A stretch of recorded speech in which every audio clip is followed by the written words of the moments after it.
ایک بوڑھا آدمی جس کے 4 بیٹے تھے۔ جب وہ بوڑھا ہو گیا تو اس نے اپنی ساری دولت بیٹوں میں تقسیم کر دی۔ اس نے سوچا اب مجھے روپے پیسے کی کیا ضرورت ہے، بقیہ ایام اپنے بچوں کے پاس گزار لوں گا۔ پہلے وہ اپنے بڑے بیٹے کے گھر گیا اور اس کے پاس رہنے لگا۔ ابتدائی ایام میں تو بڑے بیٹے نے اس کی بہت خدمت کی اور آؤ بھگت کی اور کہا آپ کا خیال رکھنا تو میرا فرض ہے، مگر تھوڑے دنوں بعد وہ اپنے باپ سے بیزار ہو گیا۔ اب وہ اس کا ادب بھی نہ کرتا تھا بلکہ کبھی کبھی اپنے والد کو ڈانٹ لیتا تھا۔ بوڑھے کو نہ وقت پر کھانا ملتا اور نہ ہی کپڑا ملتا تھا۔ آخر بوڑھا بھی اپنے بڑے بیٹے کے سلوک سے تنگ آ گیا اور دوسرے بیٹے کے پاس چلا گیا۔ وہاں بھی ابتدائی ایام اچھے گزرے، پھر دوسرا بیٹا بھی بڑے کی طرح بیزار ہو گیا۔ اس کی بیوی تو اپنے سسر کے ساتھ بد زبانی بھی کرتی اور کہتی کہ ہم پہلے ہی مشکل سے گزر بسر کر رہے تھے، اب تم نے آ کر اور بھی پریشان کر دیا ہے۔ بیچارہ بوڑھا جلد ہی وہاں سے بھی اکتا گیا۔ پھر تیسرے بیٹے کے پاس گیا، مگر اس کے سلوک سے بھی پریشان ہو کر سب سے چھوٹے اور لاڈلے کے پاس جا پہنچا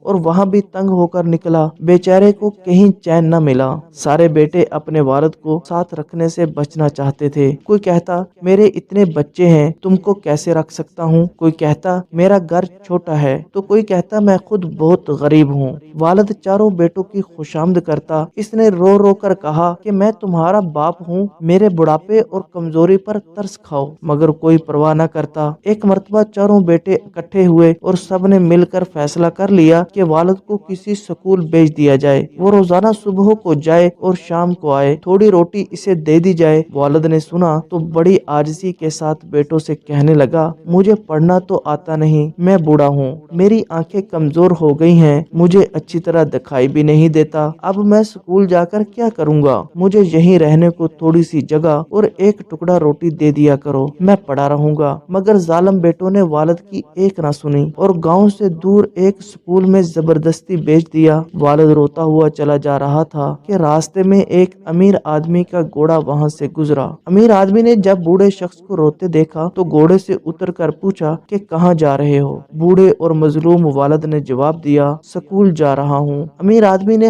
حیرت سے کہا بڑے میاں اس عمر میں سکول جاؤ گے، یہ تو تمہارے گھر میں آرام سے بیٹھنے کے دن ہیں۔ مظلوم والد نے اپنی پوری کہانی سنائی تو امیر آدمی نے کہا بڑے میاں سکول جانے کا خیال تو بیکار ہے، مگر تم پریشان نہ ہو، میں تمہاری مدد کروں گا۔ یہ کہہ کر اس نے اپنی جیب سے ایک تھیلی نکالی اور اس میں کوئی چیز بھی رکھ دی، پھر تھیلی کو ایک لکڑی کے صندوق میں رکھ کر صندوق کو اچھی طرح بند کر دیا۔ صندوق بوڑھے والد کو دیتے ہوئے اس کے کان میں کچھ کہا۔ بوڑھا والد صندوق لے کر خوشی خوشی گاؤں واپس پہنچ گیا۔ بیٹوں نے جو دیکھا والد ایک صندوق بغل میں دبائے چلا آ رہا ہے تو سمجھ گئے کہ اس میں ضرور کچھ دولت ہے۔ انہوں نے اپنے والد سے یہ نہ پوچھا کہ تم سکول کیوں نہیں گئے، بلکہ سب خاطر تواضع میں لگ گئے، ہر ایک اسے اپنے گھر چلنے کو کہتا۔ پھر انہوں نے والد کو خوب کھانا کھلایا۔ کھانے پینے کے بعد بوڑھے نے کہا میرے بچوں، اپنی جوانی میں کچھ دولت میں نے جمع کر کے جنگل میں دفن کر دی تھی، مجھے اس کا خیال بھی نہیں رہا، آج جو ادھر سے گزرا تو یاد آیا۔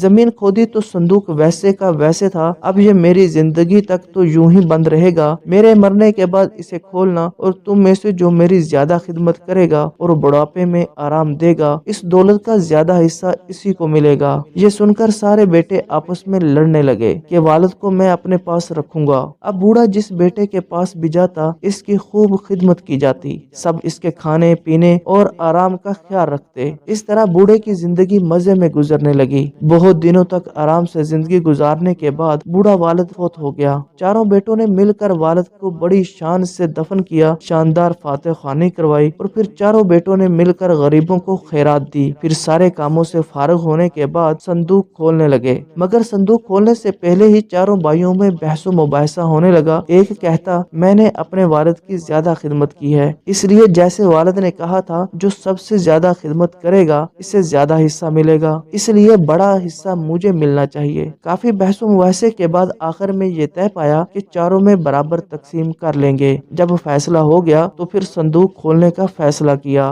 صندوق کھولا گیا تو اس سے بڑی خوبصورت ریشمی تھیلی جس کا منہ بند تھا، اس میں کسی چیز کے کرکرانے کی آواز بھی آ رہی تھی۔ بڑی بے صبری سے تھیلی کھولی اور فرش پر خالی کر دی، مگر کیا دیکھتے ہیں اس میں کانچ کے چھوٹے چھوٹے ٹکڑے گر کر فرش پر پھیل گئے۔